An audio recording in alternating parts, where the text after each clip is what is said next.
So I guess as a leader, in your experience, so I'm going to touch back to your comment at the beginning of this episode where you talked about how you had to like rediscover yourself after you left IC work. What were like some of the things you had to learn or unlearn? Maybe what's like a good like anecdote that kind of helped that was like a formative experience for you? I'll leave it at that and just keep it open. Yeah, so I'll do what one of my bosses used to say: bottom line on top, and then I'll get into the story. Bottom line on top: slow down, pause with intent. So I'll put a period on that, and then I'll tell a little story. When I was director of design at this Swedish agency, and I was first getting accustomed to Swedish culture that they brought into the office and the workplace, and I remember in the middle of the day around 2 o'clock, everyone just stopped working. They got out of their chairs, went to the center table, and their respective partners came in through the front door and brought in baked goods and coffee. No one worked, and they just were talking. And I felt psychologically shackled to my chair as an American worker. I was like, "What the hell is going on? No one's working. The phone is ringing. No one's getting up to answer it." And they had to like physically beckon me over, "Come over here, sit with us." And they just were talking, man. They were just connecting and laughing, and then they went back to work.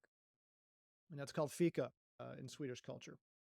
And I talk a whole hell of a lot about it in my respective books and my talks. And the beautiful thing of fika is about slowing down, and it is about connection. And when I visited, I've been to Sweden a lot because of that position. Their mothership was in Stockholm.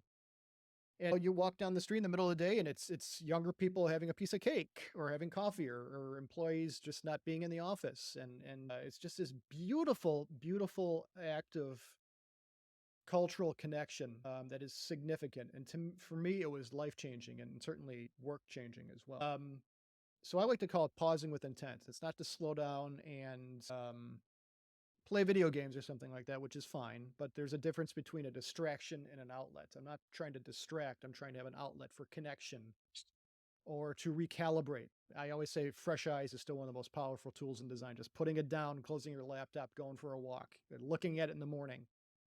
So I think that is huge. And you asked, how can I, as a leader or a manager, help my team with that? And one of the foundational, this one simple trick, uh, is slowing down, pausing with intent, and ensuring my team has the bandwidth to know they can do that. Like when I've been a leader before and at that Swedish agency, when I hired a team, I was tasked with building out a team and growing the North American creative practice.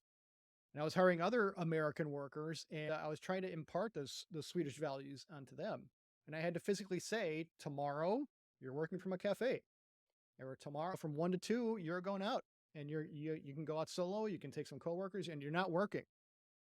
And I want you to process your environment and, be inspired by the world around you and the people you see, because it's not all about Googling top design trends 2023. A lot of our inspiration can come from the most unexpected places. So just making those subtle and not so subtle calibrations within how people think about creativity, how they think about their work, and how they think of what work has to be or can be, dare I say.